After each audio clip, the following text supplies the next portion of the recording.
અત્યારે આપણા જોડે જે રોબોટ છે એક ફૂલ્લી એક્ટિવ ટાઈપનો રોબોટ છે.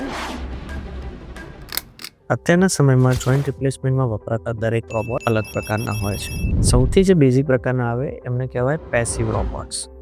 આ રોબોટ્સ ઓપરેશનને પ્લાન કરવામાં હેલ્પ કરે છે, બટ એક્ઝિક્યુશન ટાઈમે સર્જને ખુદ બોન્ડ કટને લેવા પડતા હોય છે. એના પછીના જે ક્લાસ આવે છે એમાં આવે છે એક્ટિવ રોબોટ. એક્ટિવ રોબોટમાં પણ બે પ્રકાર હોય છે, સેમી એક્ટિવ અને fully active robot. Semi active રોબોટમાં સર્જરીનો પ્લાન આપણે રોબોટમાં ફીડ કરતા હોઈએ છીએ અને ઓપરેશન દરમિયાન એ રોબોટ સર્જનને એક હેપ્ટિક બાઉન્ડ્રી આપે છે જે સર્જનને કટ કરવામાં હેલ્પ કરે છે. બટ એ રોબોટ પણ ખુદ રોબોટિક આર્મથી કટ કરતા હોતા નથી.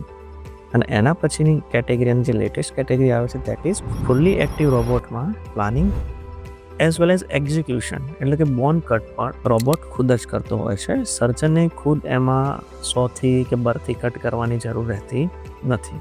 અત્યારે આપણા જોડે જે રોબોટ છે એક ફૂલ્લી એક્ટિવ ટાઈપનો રોબોટ છે કે જેમાં પ્લાન કર્યા પછી રોબોટિક આર્મ એ ખુદ જ બોન્ડ કટ એક્ઝિક્યુટ કરતા હોય છે સર્જનની ગાઈડન્સ હેઠળ.